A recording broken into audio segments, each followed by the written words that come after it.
Welcome ghosts and ghouls to another episode of Grad's Games. Well, Halloween is creeping up on us, isn't it? So today I'm diving into some of the spookiest retro games ever made. But the real question is, are they a trick or a treat? Grab your controllers because things are about to get eerie. Let's get stuck in.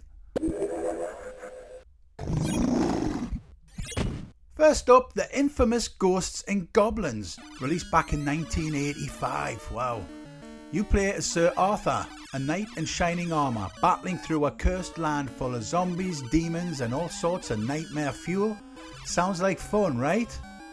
Well, fun might not be the right word. This game is brutal.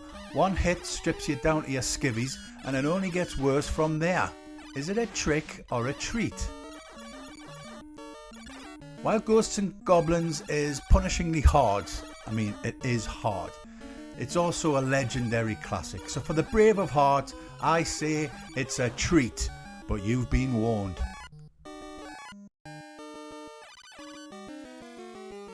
Next up, I've got Splatterhouse from 1988, where you play as Rick, a guy possessed by a mask, out to save his girlfriend from all sorts of grisly horrors. Think Friday the 13th meets Beat 'em Up. Bloody? Yes. Disturbing? Definitely. But is it any good? For its time, Splatterhouse delivered some serious scares and action, so this one's a definite treat. Perfect for a Halloween playthrough if you love a good gore fest.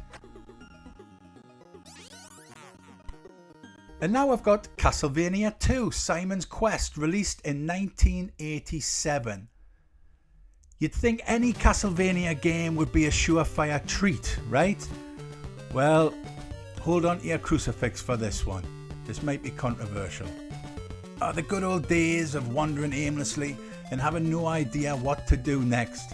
While the atmosphere is creepy, this game's difficulty comes from bad design rather than genuine challenge.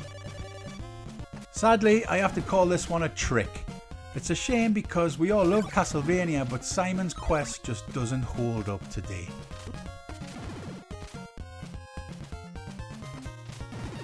Next on my spooky list is Haunting, starring Polterguy, from 1993. You play as a polterguy, a mischievous ghost haunting a family by scaring them out of their house. It's more silly than scary, but it's got that Halloween vibe. This one's definitely more on the fun side. You don't fight monsters, you are the monster. Haunting is a creative and hilarious game. I'm giving this one a treat. It's a blast to play, especially during spooky season.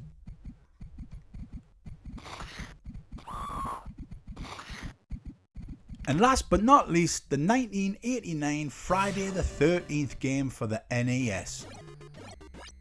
You'd think playing as a camp counselor trying to survive against Jason would be a horror fan's dream, but let's take a look.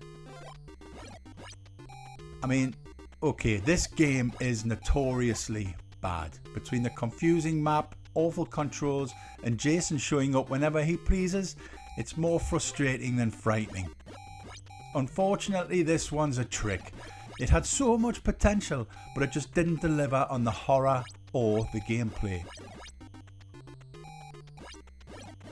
So there you have it. Some of these retro games are treats, offering all the chills and thrills you need for a spooky night in. But beware of the tricks. They'll leave you more frustrated than frightened. What other creepy classics should I take a look at next? Let me know in the comments. And if you enjoyed this video, hit the like button and subscribe for more retro gaming goodness. I'll see you next time.